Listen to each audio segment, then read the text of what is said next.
এই জায়গাটা দেখুন, এখানে লেখা রয়েছে আল্লাহর দান মৌমাছির বাড়ি। তার মানে কি, তাহলে এই বাড়িটা কি মৌমাছির বাড়ি? সেটাই মনে হচ্ছে। এই বাড়ির ভিতরে মৌমাছির বাড়ি কেন নামকরণ করা হয়েছে? কত বড় চাল!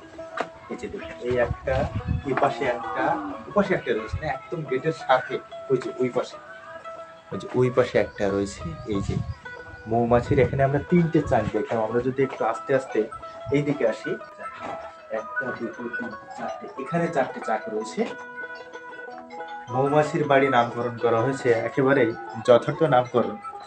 এই মৌমাছির কতগুলো চাক রয়েছে? 8টা চাক রয়েছে এই বাড়িতে। এই হীরা আপা এই চাকগুলো দেখভাল করে থাকেন এবং প্রাকৃতিক ভাবে এই হীরা আপার বাড়িতে এই মৌমাছি বাসা বেঁধেছে।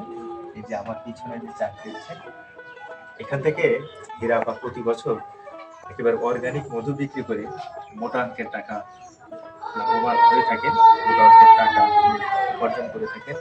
এই মৌমাছির ভিডিওটা আমরা উপহার দেবো আপনাদেরকে, বিস্তারিত জানাবো আপনাদেরকে। আমাদের সাথে যুক্ত থাকুন। আশা করছি এই মৌমাছি বাজারের চমৎকার ভিডিওটা আমাদের সাথে যুক্ত থেকে আপনাদের